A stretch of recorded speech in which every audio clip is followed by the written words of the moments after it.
So this is where I carve. Okay. During the winter time, I've got it all. Well, with Tim actually built it. We kind of designed it as an indoor carving place to keep the dust down to a minimum inside. Some still gets, but at least during the cold days, I can still get some work done inside. So anyway, so I put up these handrails to allow me a place to balance. So we've got, and so then I just come in here and I put on my apron and my ear protectors and dust mask, and I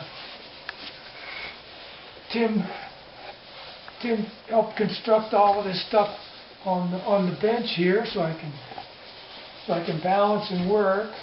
And what I did was, hang on a second here.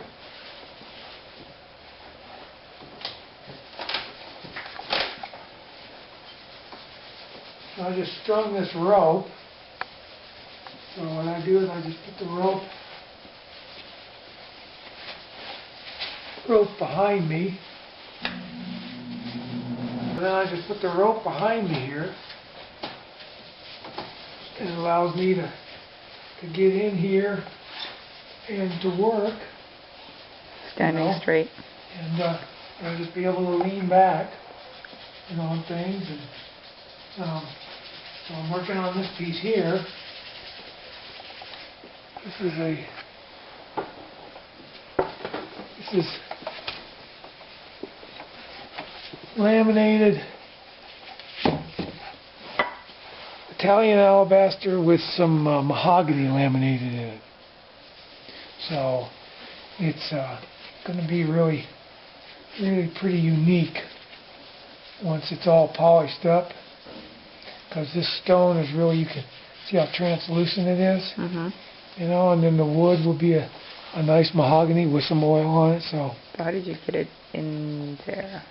How did I get it in there? I'm special. Oh, okay. Well then. Well then. That answers that. Yes. No, what I did is I cut the big stone into slabs. Mm-hmm. And then I laminated walnut in between the slabs of stone. Okay. So everything has just been glued back together. Okay. And then after it's glued back together, then I carve it. Okay. Makes sense. I was like, what? Yeah. Magic. Yeah, it's magic. Well, that's what us artists all like everybody to believe it's magic. But it's really not magic. It's it's just creative thinking. I'm just gluing. People have been gluing things together for years. And I'm just doing it the way I like to do it.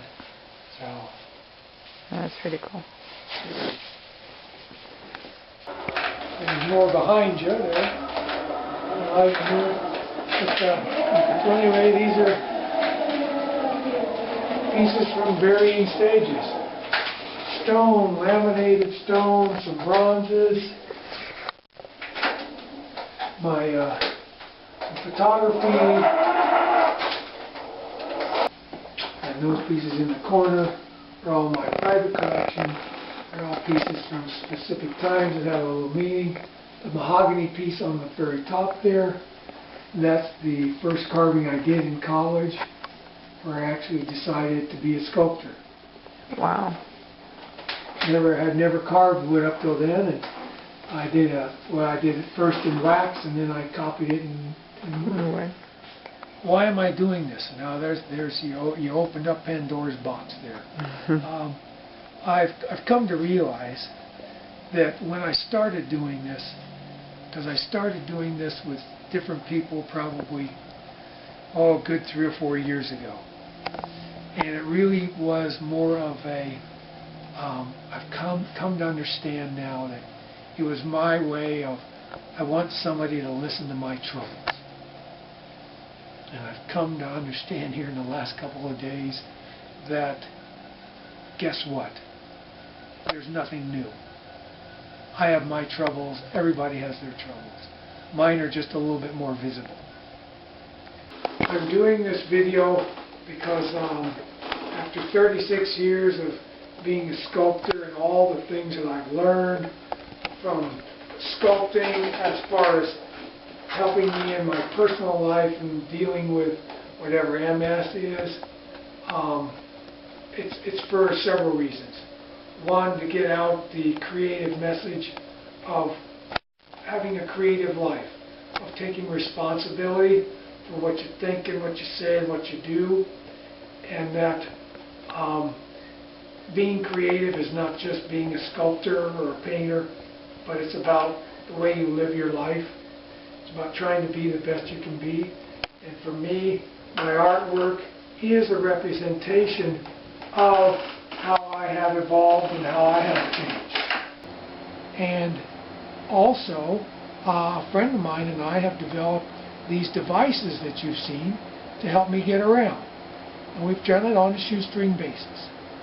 And I need some sort of creative, financial help, ideas, notions in a way to help me manufacture or build these so they're not out of PVC, duct tape, and wire, but out of a more substantial material with current electronics to help me get around, and also possibly market them, because they can be adapted for many, many things and for many different kinds of people.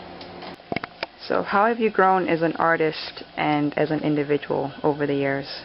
My artwork in the beginning was very, very big, very